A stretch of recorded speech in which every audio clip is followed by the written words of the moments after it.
Halo, selamat siang Tribuners. Anda menyaksikan Adikarya Parlemen bersama saya, Sartik Harun. Tribuners, beberapa waktu lalu, publik Jawa Barat, khususnya orang tua murid, sempat dibingungkan dengan tahap PCMB atau pemetaan di sistem penerimaan murid baru atau SPMB Jabar 2026. Banyak sekali protes hingga keluhan disampaikan orang tua murid, bahkan banyak orang tua murid datang langsung ke Distrik Jabar terkait aplikasi error dan juga sistem skor yang kerap berubah-ubah pada sistem SPMB. Kita akan mengulas bagaimana kemudian pemerataan pendidikan di Jawa Barat akan tercipta. Untuk membahasnya, kita sudah bersama narasumber kami. Ada Pak Rahmat, maksud saya ada Hasbullah Rahmat, Komisi 5, anggota DPRD Jabar. Selamat siang, Bapak. Selamat siang. Di tengah kesibukan, terima kasih Bapak sudah meluangkan waktunya. Saya ingin langsung to the point ya, Pak. Terkait PCMB, SPMB Jabar, yang mana ini di sosial media cukup ramai begitu. Banyak orang tua protes, mengeluh begitu. Apakah kemudian di anggota DPRD sebagai wakil rakyat menerima keluhan langsung dari orang tua? Ya, DPRD Komisi 5 khususnya juga banyak menerima ya keluhan, dan yang WhatsApp juga ke kita banyak. Tapi gini, saya perlu jelaskan bahwa sistem PCMB ini sebenarnya kan tujuannya baik ya. Dia menjaring ya calon siswa baru sesuai dengan kualifikasinya itu sebelum mereka masuk ke tahapan SPMB. Jadi PCMB ini kan sebuah tahap awal ya, tahap awal untuk memetakan calon-calon siswa itu.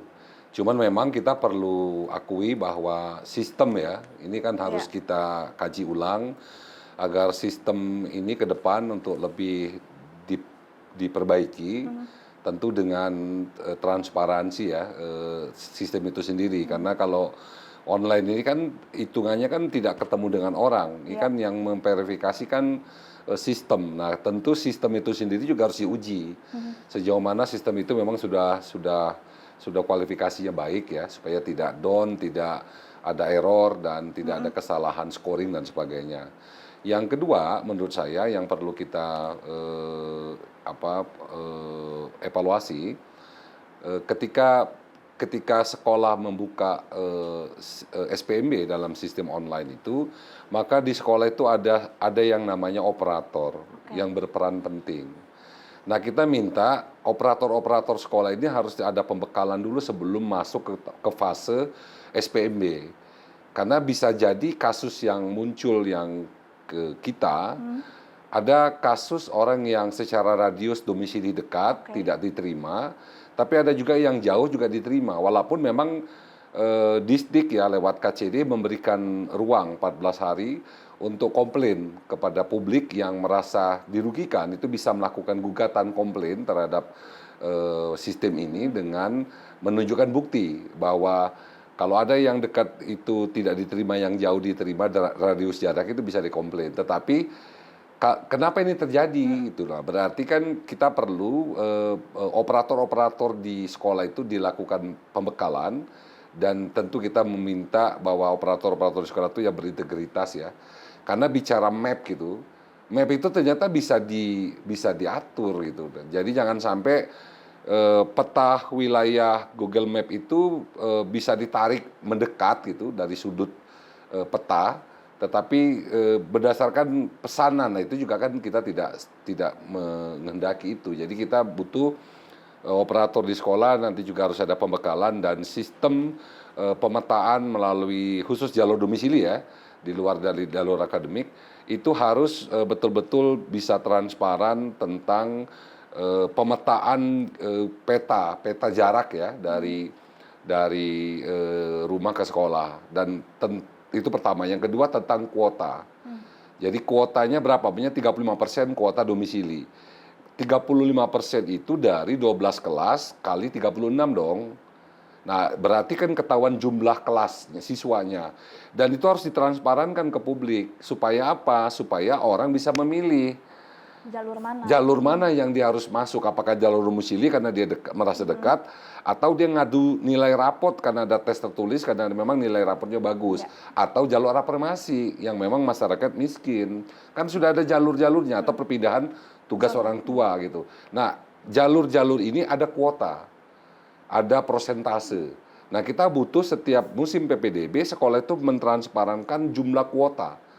Semua jalur dibuka kuotanya secara transparan sehingga publik bisa menilai. Itu yang pertama. Yang kedua, memang tahun ini kita itu agak repot karena memang kita sudah meluncing sekolah maung ya. Ya. Manusia unggul yang jumlahnya 41 sekolah, rata-rata satu ada dua per kota kabupaten. Dan memang karena dia sekolah masyarakat unggul, seleksinya pun memang berbeda dia dengan SPM yang biasa. Karena kalau bicara nilai itu dia harus IQ-nya 130 rata-rata. Kalau bicara non-akademik, prestasi, dia itu harus dilihat. Prestasi orang juara olahraga pada level PON berbeda nilainya dengan pada level Porda. Kurang lebih begitulah. Nah, tentu kita juga butuh dalam konteks penilaian bobot prestasi non-akademik itu juga pada kapasitas yang transparan. Jadi seperti apa, contoh gini, ketika orang masuk dalam kapasitas non-akademik di bidang seni, ya. Nah, tentu harus secara parameter ukuran dia bahwa dia berkualifikasi masuk ke sekolah maung itu ukurannya apa?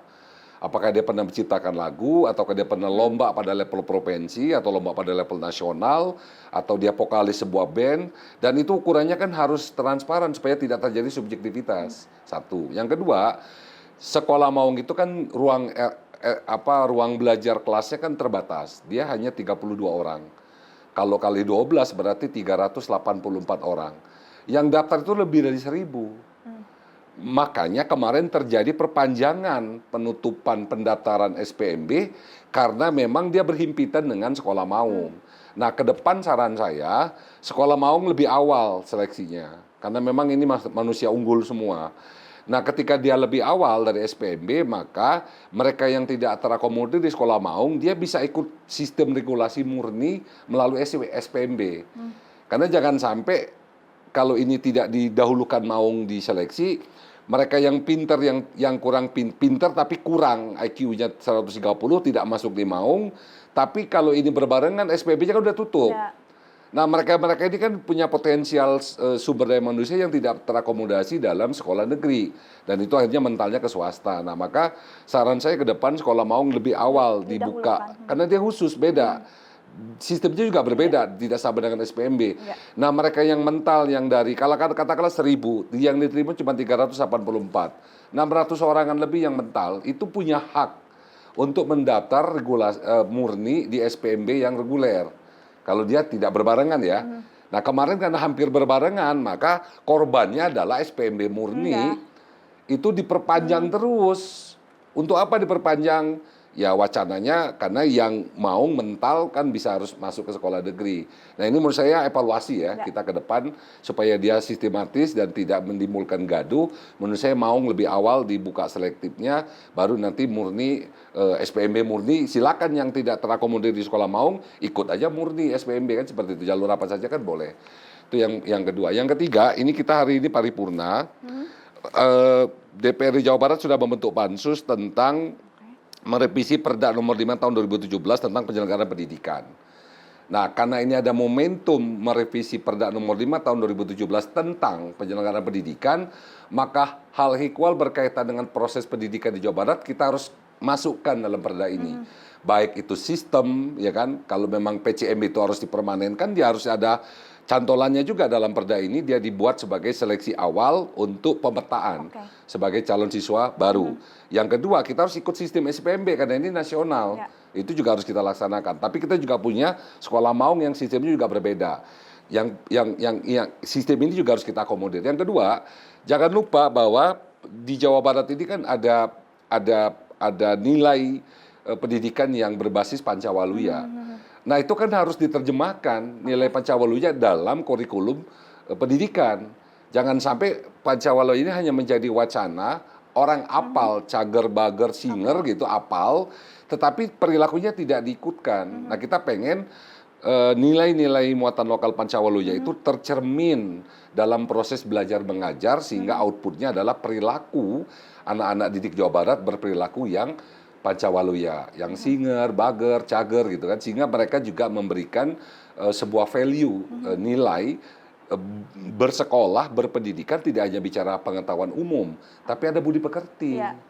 Ada sikap perilaku yang harus kita tanamkan dari dini gitu loh. Nah, Oke. Pak Gubernur mewacanakan bahwa Pancawalaya ini adalah sebuah nilai yang harus kita terjemahkan dalam proses pendidikan di Jawa Barat. Satu. Yang kedua, Pak Gubernur juga akan mensupport program beasiswa Pancawalaya di Jawa Barat ini. Mudah-mudahan nanti di perubahan anggaran di bulan Oktober kita bahas program itu. Karena apa? Karena konsekuensi dari bantuan Pemprov terhadap sekolah negeri BOPD di stop, bantuan ke sekolah swasta BPMU di stop, maka diganti dengan program beasiswa. Basic beasiswa ini memang berbasis kepada siswa. Jadi siswanya mendapat bantuan itu untuk beli seragam selama setahun itu dari Jawa Barat dan dia tidak membayar SPP di sekolah yang dituju. Dan beasiswa ini tidak berlaku di sekolah negeri tapi swasta, madrasah itu juga berlaku. Nah, tentu karena kita keterbatasan anggaran, ya mungkin nanti ada aturan apakah mereka yang berhak menerima beasiswa itu mereka yang dalam kapasitas desilnya 1 sampai 4 atau sampai 5. Nah, yang mapan yang punya ekonomi yang cukup, ya mungkin mereka ya mungkin membayar SPP mungkin tidak keberatan, tapi mereka yang menengah ke bawah ketika mereka tidak punya uang dibebankan SPP, itu konsekuensinya adalah putus sekolahnya. Maka prosentase orang tidak melanjutkan sekolah dari SMP ke SMA di nasional ini lebih dari 15%, maka yang paling tinggi di Jawa Barat persentasenya. Artinya, jika anak lulus SMP itu tidak diterima di sekolah negeri atau tidak dapat beasiswa SPP gratis di sekolah swasta madrasah oleh program Jawa Barat, maka kemungkinan anak itu akan putus sekolah. Dan itu fakta, di Jawa Barat sangat signifikan anak-anak yang tidak melanjutkan dari SMP ke SMA karena bicara biaya. Nah, program Pak Gubernur beasiswa Pancawalaya, program memperbanyak RKB dan sekolah negeri dan bantuan kepada swasta dengan membuat sebuah kerjasama itu adalah bagian memberikan ruang dan daya tampung agar anak-anak Jawa Barat bisa bersekolah. Nah, sekarang mereka yang tidak tertampung di SPMB, kemana larinya?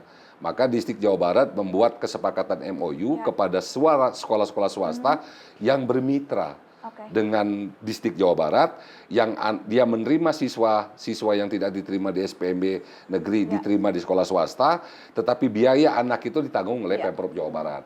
Dan menurut saya itu berkeadilan gitu loh. Karena tidak mungkin semua akan tertampung di sekolah negeri. Karena daya tampung sekolah negeri juga terbatas. Tetapi sekolah swasta pun kalau nggak kita bantu, ya nggak mungkin dia meningkatkan nilai kualitas mutu. Dia juga harus dibantu sarana prasarana.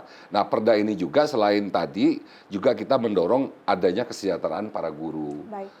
Karena kalau guru nggak sejahtera, nggak mungkin dia akan fokus mengajar ke anak didiknya ketika kesejahteraannya, tokennya bunyi, cicilan motornya sudah jatuh tempo, kan nggak mungkin. Jadi kita zolim juga meminta anak kita diajar pintar, tetapi kita tidak pernah berpikir tentang kesejahteraan si pendidiknya, si gurunya. Nah, menurut saya ini perda ini juga harus memasukkan bagaimana konsekuensi Jawa Barat memberikan fasilitasi kesejahteraan para guru, baik honorer maupun yang pegawai negeri sekalipun gitu.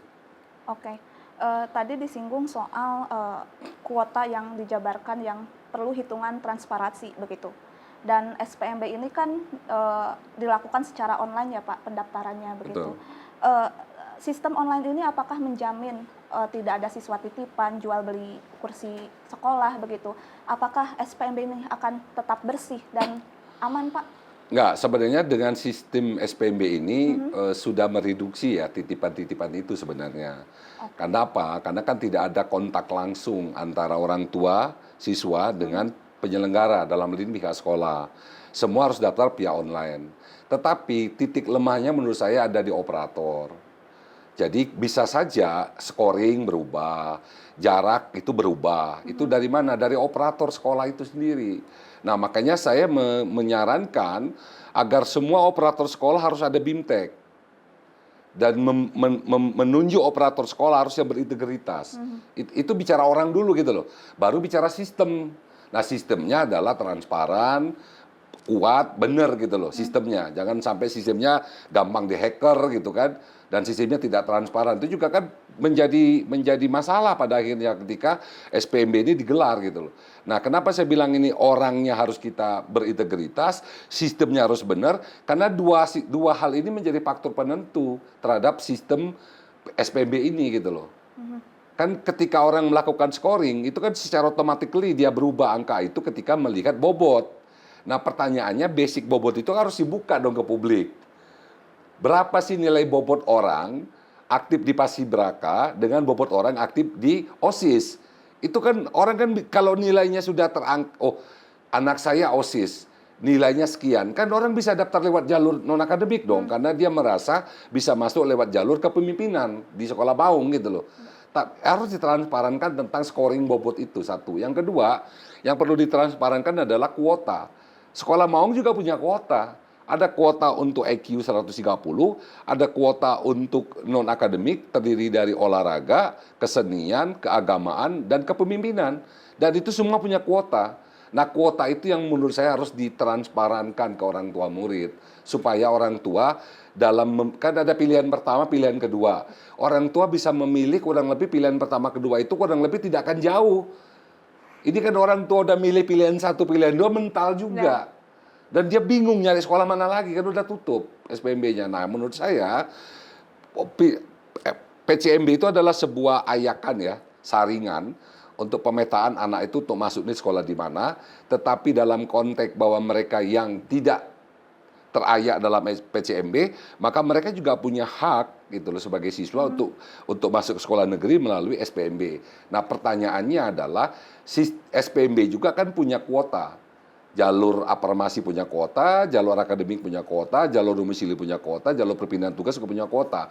Nah, kuota-kuota itu harus ditransparankan supaya orang tua ngukur. Contoh gini, kalau umumnya kuotanya kecil, anaknya jalur prestasinya jumlahnya kecil, tapi anaknya itu rumahnya tidak terlalu jauh dari sekolah, mungkin lebih abdol dia masuk jalur domisili. Jangan maksain jalur prestasi. Kenapa?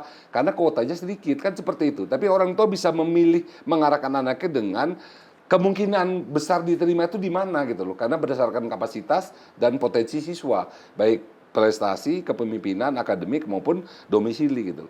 Nah, ini yang perlu kita lakukan. Yang ketiga, yang berikutnya adalah saya mendukung Pak Gubernur untuk melakukan evaluasi terhadap sistem ya. Karena kemarin cukup rame gitu ya. Nah, kalau memang pakai vendor pihak ketiga, ya tentu pihak ketiga itu harus mengkomunikasikan sistem itu dengan kita punya server yang cukup besar di Jawa Barat namanya Kominfo. Jadi semua pengadaan barang dan jasa di Jawa Barat yang besar ini itu aman kok melalui LPSE yang punya kita, yang dikelola oleh Kominfo. Kenapa nggak vendor PCMB ini juga berkolaborasi dengan Kominfo yang menggunakan server kita yang cukup kuat. Server Jawa Barat cukup kuat. Karena itu yang menyelenggarakan online semua tender Jawa Barat juga dari server kita. Nah, kenapa nggak dikolaborasikan ya sistem yang ada di vendor ini dengan server yang punya kita, yang ada di Kominfo. Sehingga itu tidak down, tidak akan gampang terhacker dan tidak akan seudon orang tua, loh kok tiba-tiba berubah skor saya, kok tiba-tiba anak saya turun gitu loh. Nah, ini kan swasangka itu harus kita jawab dengan transparan dan akuntabel. Menurut saya itu clear gitu loh. Oke, tadi sempat disinggung soal skor berubah-ubah karena perlu ada pembekalan kepada operator begitu dan kesiapan sistem begitu. Apakah kemudian Bapak sebagai anggota Dewan melihat bahwa ini ada kelalaian dari sistem IT Distrik Jabar, memang secara sistem belum siap, belum matang begitu, bahkan ini tidak ada uji coba, Pak? Ya memang ini akhirnya evaluasinya kita harus jujur ya, bahwa memakai sistem pihak ketiga dalam vendor dalam tanda kutip gitu, siapapun lah perusahaannya, itu ternyata tidak menjamin sistem ini baik lah gitu. Jadi menurut saya sudah saja Distrik, kalaupun harus ada PIC vendor yang high-tech teknologi tinggi, menurut saya sudah aja ke depan harus wajib berkolaborasi dengan Kominfo Jawa Barat. Karena kita punya sistem IT yang kuat gitu, yang cukup kuat gitu. Bayangkan semua tender penyelenggaraan barang dan jasa se-Jawa Barat itu punya kita nggak down kok, tetap kuat gitu. Nah, kenapa itu tidak dikolaborasikan dengan sistem IT kita yang ada di Kominfo supaya tidak ada peluang. Kan ini kan ada pertanyaan publik, kenapa nilainya berubah? Ya. Nah, menurut saya pertama memang orangnya, integritas harus kita pilih yang berintegritas. Yang kedua adalah sistemnya harus benar, harus kuat sistemnya. Nah, yang ketiga menurut saya scoringnya juga harus transparan. Jadi orang akan menyadari anaknya turun angkanya ketika nilai scoring anaknya itu kalah dengan nilai scoring yang levelnya lebih tinggi dari anak dia. Contoh, anak saya juara olahraga pada level PON, pada level Porda di Jawa Barat. Tapi teman anak saya itu juara PON. Nah, itu berarti nilai anak saya akan di bawah nilai yang juara nasional dong. Nah, berapa scoring nilai nasional, berapa scoring nilai provinsi, berapa scoring nilai kejuaraan kabupaten kota, berapa scoring nilai kejuaraan sekolah, berapa scoring nilai kejuaraan kecamatan. Jadi itu nilai scoring itu menurut saya harus dibakukan dalam sistem.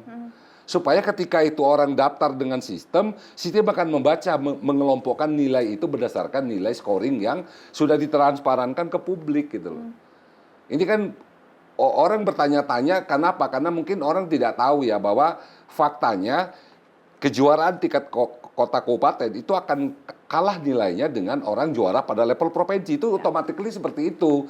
Tapi berapa scoringnya? Berapa nilainya orang nggak ada yang tahu.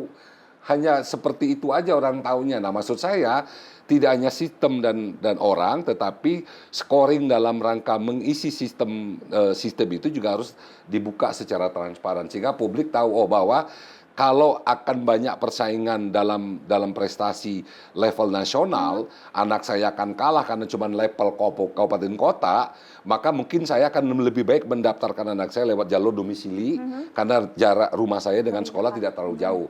Nah, kalau begitu dia peluangnya besar dong.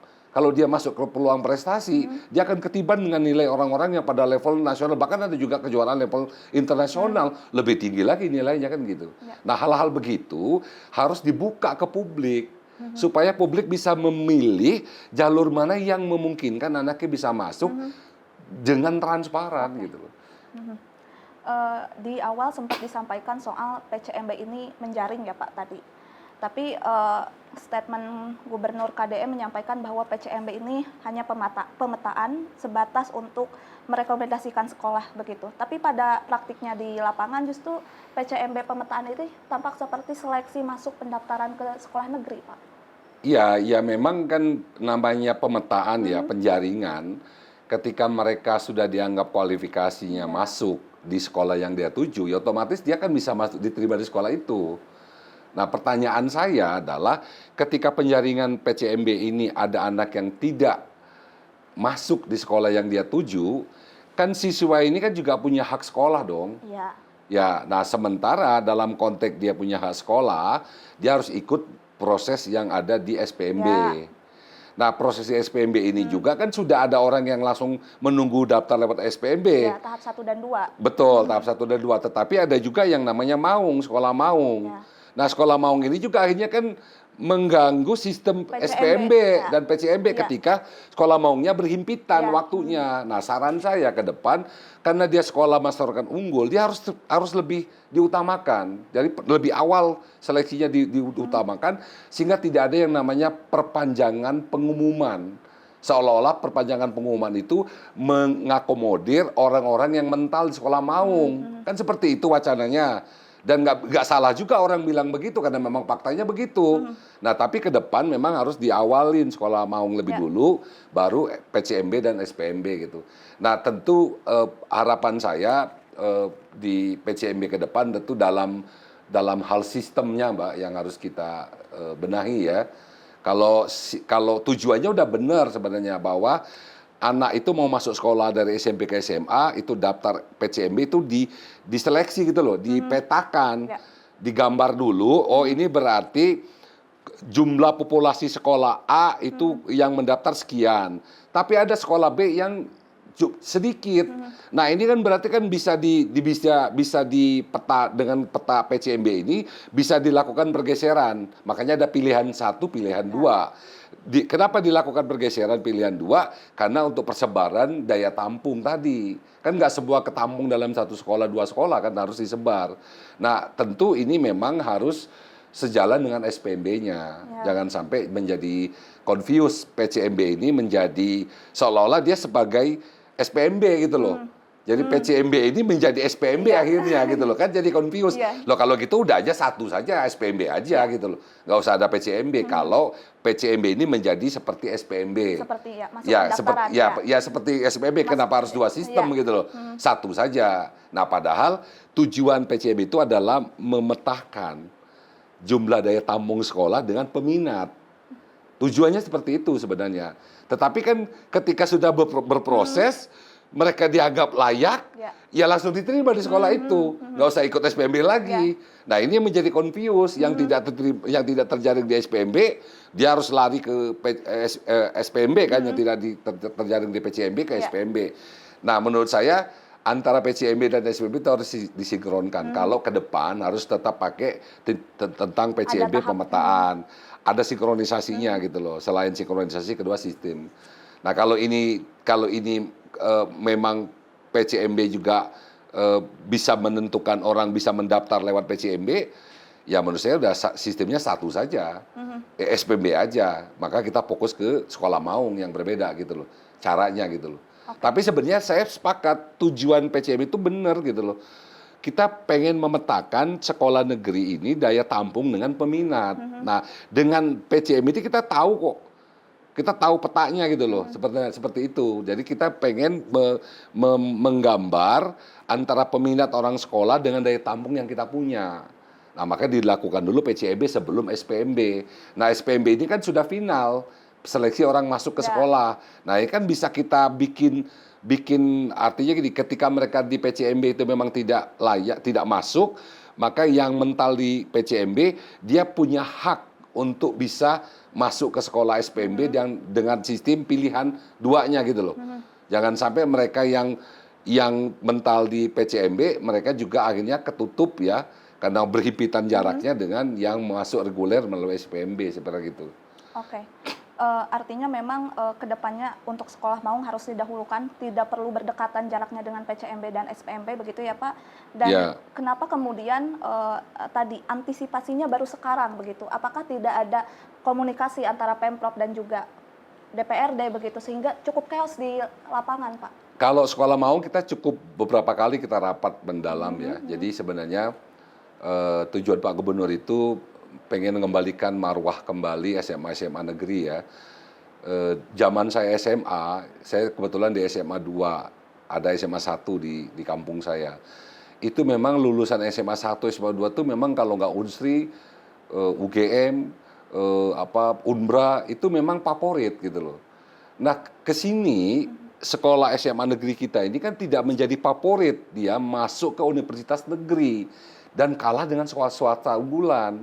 Dan itu harus kita akui gitu loh. Berarti kan menurun kualitas proses belajarnya menurun dari zaman dulu yang kalau dulu ada SMA 5 di Kota Bandung, itu pasti lulus saja Unpad itu udah pasti paling banyak lah keterima kasarnya gitulah. Nah, yang sekarang kan sudah berubah menurun. Nah, Pak Gubernur ingin mengembalikan kembali marwah SMA negeri itu dengan sekolah maung gitu. Bedanya memang kalau di Pak Presiden itu orang-orang yang calon pemimpin itu di sekolah Garuda itu ada asramanya. Kalau yang masyarakat miskin itu ada sekolah rakyat juga ada asramanya. Nah, kalau sekolah maung kita kan belum ada fasilitas sekolah asrama sehingga kita tetap reguler, tetapi kualitas kurikulum dan guru itu kita benahi gitu loh dengan sistem sekolah unggulan itu, sekolah maung. Jadi menurut saya dengan adanya sekolah maung sekarang 41 itu adalah menyiapkan regenerasi calon kepemimpinan bangsa ke depan yang insya Allah sebagian besar lulusan sekolah maung akan banyak lanjut ke perguruan tinggi negeri. Nah, itu konteks yang sekolah maung udah kita bahas lebih dalam. Nah, kalau konteks yang PCMB ya memang ini kan baru pertama dilaksanakan di tahun ini. Nah, menurut saya memang perlu ada evaluasi mendalam ya. Tidak hanya bicara orang, tapi sistem menurut saya ini problemnya di sistem karena semua orang daftar via handphone, via online, dan tentu mereka harus dapat informasi yang jelas, transparan dan jelas gitu loh. Nah, tentu ini menjadi evaluasi kita. Yang berikutnya mungkin saya juga ingin nanti ketika ada kesempatan rapat dengan distrik, ingin menanyakan syarat untuk mendaftar itu tidak mesti harus menyulitkan orang tua. Dan saya lihat sekarang itu ada syarat orang mendaftar online itu harus ada surat keterangan kakaknya itu secara online ke pemerintah kota kabupaten. Dan itu ternyata di Disdapil pemerintah kabupaten orang ngantri untuk minta surat keterangan itu. Nah, padahal kan semua orang tua, semua warga kan punya KTP dan KK. Kan bisa saja KTP KK itu kan bisa disederhanakan dengan scan namanya kan. Nah, ini kan kemarin itu kan harus online gitu loh. Jadi kalau KTP sudah online, KK juga harus online. Nah, ini kan juga berkaitan dengan data kependudukan. Jadi kalau kita mau mengambil data data kependudukan, ya benahin dulu data kependudukan nasional supaya itu bisa dipakai dalam hal pendidikan dan kesehatan. Kalau kemarin kan ibu-ibu kan ngantri di dinas catatan sipil kependudukan kabupaten kota untuk meminta surat keterangan itu gitu. Yang lainnya yang cukup menjadi masalah soal jalur afirmasi yang memang ini diperuntukkan untuk siswa tidak mampu begitu. Tapi di sistem SPMB tiba-tiba desilnya berubah begitu. Bagaimana DPRD mengawal hak-hak keluarga tidak mampu khususnya siswa yang berasal dari ekonomi menengah ke bawah? Ya, menurut saya gini, memang kan bantuan negara hari ini baik pusat, kabupaten, kota dan provinsi standarnya desil. Padahal desil itu kan gambaran tentang status ekonomi orang. Tapi kan itu kan bisa fluktuatif lah. Kan orang bisa miskin, bisa juga sudah bekerja dan punya mampu lagi. Tapi menurut saya gini, saya mungkin menambahkan satu prasyarat ya. Libatkanlah RT RW setempat untuk menjustifikasi atau melegasi tentang orang yang tidak mampu itu gitu loh. Karena RT RW setempat akan hafal betul kondisi ekonomi, sosiologi, keluarga yang bersangkutan. Nah, karena tidak ada pelibatan RT RW terhadap informasi, hanya standarnya desil, nah ini kan menjadi masalah juga. Kenapa? Karena banyak orang yang merasa dia punya hak desil 5 tapi dapatnya desil 6. Karena desil ini ternyata kan begitu dicacah oleh BPS, datanya kan diolah. Dan diolah data itu kan connect dengan semua, dengan perbankan connect, dengan pajak connect. Artinya apa? Bisa jadi orang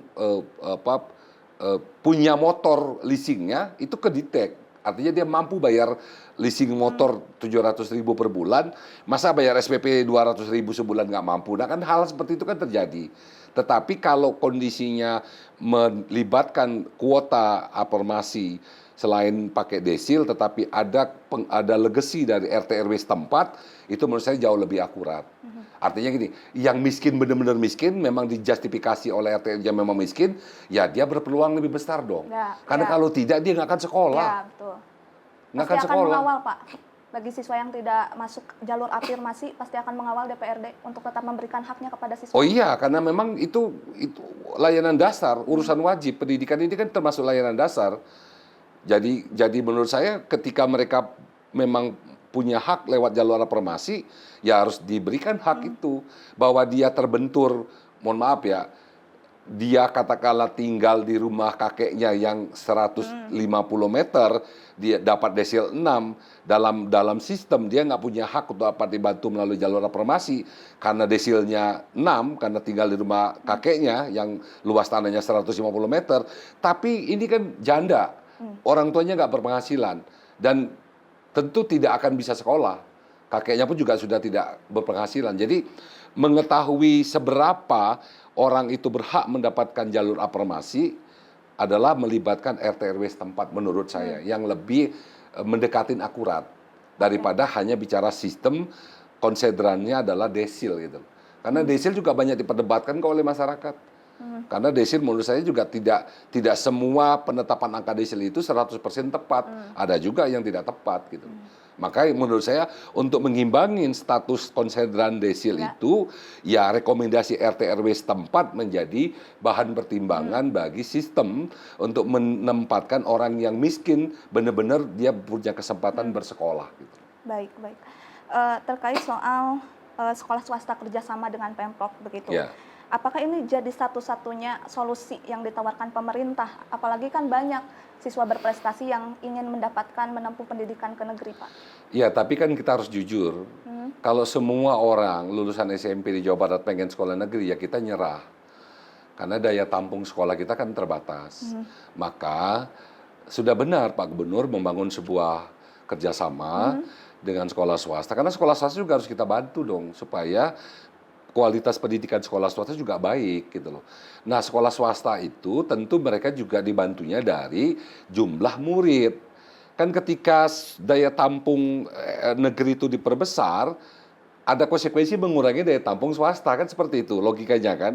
Nah, sekarang daya tampung sekolah negeri katakanlah ada overload lah. Nah, limpahan dari overload sekolah negeri itu diswastakan lewat kerjasama dengan MOU dengan Disdik. Menurut saya ini langkah baik. Kenapa? Karena sekolah swasta juga ketika dia banyak murid, ya dia juga bisa memberikan kesejahteraan para gurunya, dan mungkin akan pelan-pelan sekolah swasta itu akan meningkatkan kualitas mutu gitu loh. Supaya grade-nya juga bisa naik gitu loh. Karena kalau dia sudah punya kualifikasi mutu, ya orang tua mungkin dari awal sadar dia akan mendaftarkan anaknya ke sekolah swasta saja, nggak pilih ke negeri. Karena bicara mutu. Nah, kenapa sekolah-sekolah swasta unggulan sekarang itu banyak diminati, walaupun biayanya mahal? Ya karena kan iklim sekolahnya dan proses mengajarnya dan kualitas mutunya sudah teruji bahwa itu berkualifikasi baik. Jadi orang tua mengeluarkan kocek lebih besar pun rela karena anaknya dididik dalam lingkungan sekolah yang memang sip bagi orang tuanya menghasilkan anak-anak yang pintar, berperilaku yang baik. Nah, kan nggak hanya di sekolah unggulan yang mahal aja dong proses ini terjadi. Di seluruh sekolah swasta kan kita berharap proses ini juga terjadi dong. Kualitasnya bagus, iklim sekolahnya bagus gitu loh. Tidak tawur antar sekolah gitu loh. Ini kan orang tua berani menitipkan anaknya ke sekolah swasta, tidak milih negeri, karena orang tua yakin di lingkungan sekolah itu anaknya aman. Nah, ini kan PR. Bagaimana kita memberikan rasa aman di lingkungan sekolah swasta ketika sekolah swasta itu tidak mampu bangun pagar, tidak mampu bangun musolahnya gitu loh. Nah, harus dibantu supaya lingkungan sekolah itu betul-betul bisa memberikan lingkungan daya dukung yang kondusif bagi siswa belajar di situ. Dan orang tua nitipin anaknya juga aman, nyaman. Gitu loh. Masih soal sekolah swasta kerjasama, ini kan berkaitan dengan anggaran ya Pak. Apakah ini sudah dibahas di DPRD bersama Pemprov? Ya kalau itu sudah perintah Pak Gubernur ya konsekuensi anggaran berapapun ya kita harus dukung lah. Karena menurut saya ini kan sudah kebijakan kepala daerah bahwa itu sudah membuat MOU beberapa sekolah swasta di Jawa Barat. Ya tentu anak yang diterima di sekolah swasta itu yang mental dari SPMB ini, maka konsekuensinya SPP-nya harus dibayar oleh kita. Maka Pemprov harus hadir di situ.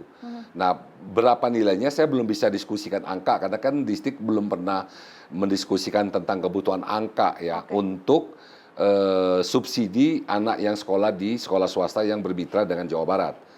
Kita juga akan bahas juga nanti sekaligus nanti di perubahan anggaran program support beasiswa Pancawaluya. Yang ini sudah nyebar di seluruh Jawa Barat. Dan program ini kan belum dijalankan, nanti insya Allah mudah-mudahan di perubahan anggaran kita akan luncurkan. Karena ini juga membantu Mbak, mereka yang tidak tertampung di sekolah negeri, mereka sekolah di sekolah swasta, tapi kalau SPP-nya dibayarin oleh Pemprov Jawa Barat, seragamnya dikasih oleh Pemprov Jawa Barat, orang tua juga nyaman. Kan problemnya sekarang ini kan memang ada mindset negeri minded ada. Tapi kan yang paling pondasi orang tua nyokolain anak itu kenapa mindsetnya adalah ke negeri, persoalan duit.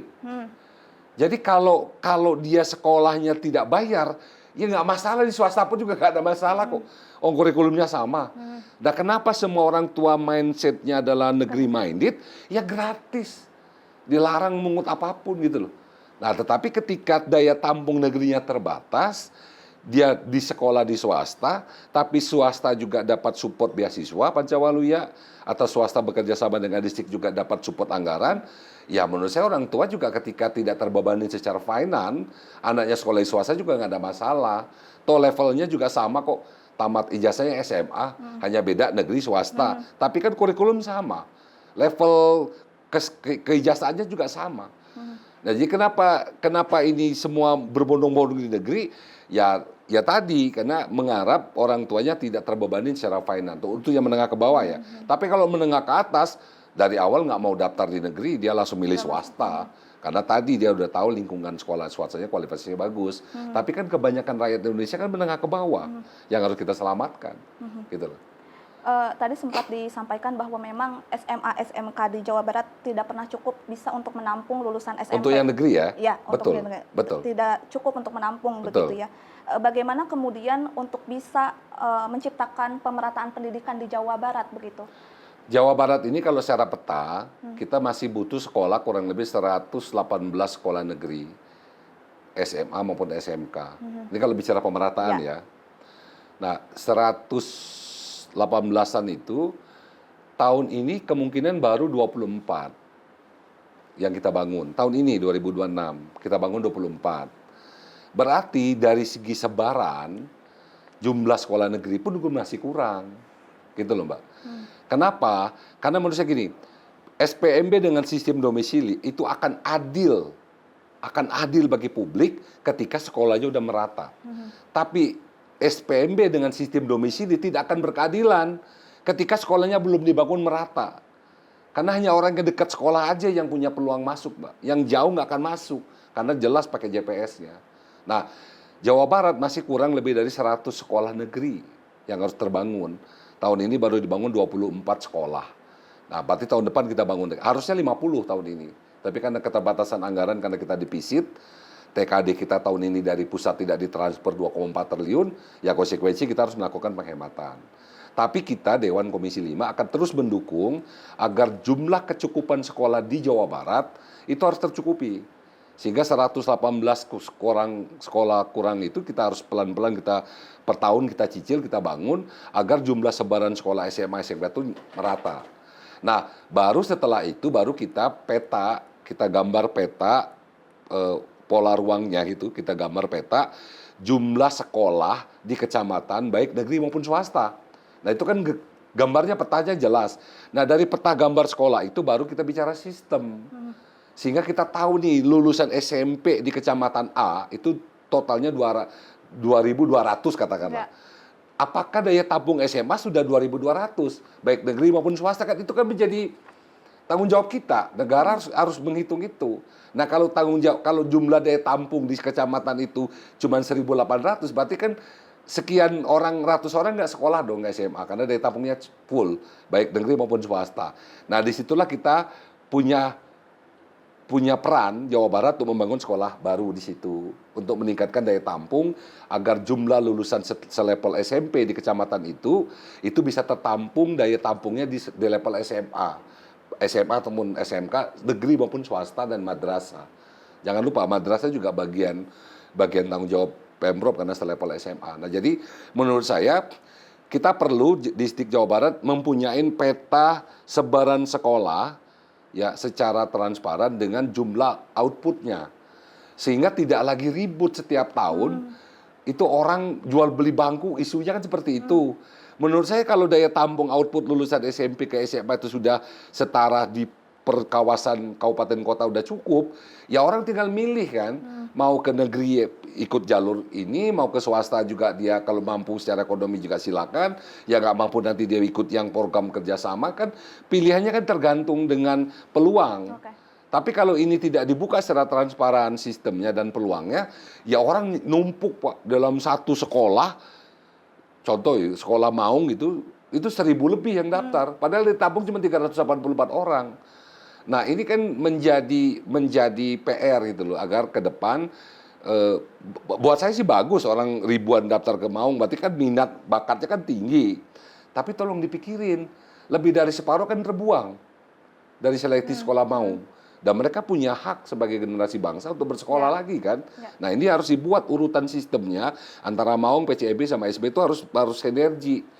Dan termasuk sistemnya gitu Mbak, dengan vendor pihak ketiga ini menurut saya harus dipakai aja lah sistem server yang ada di Kominfo yang sudah teruji kuat kok menurut saya.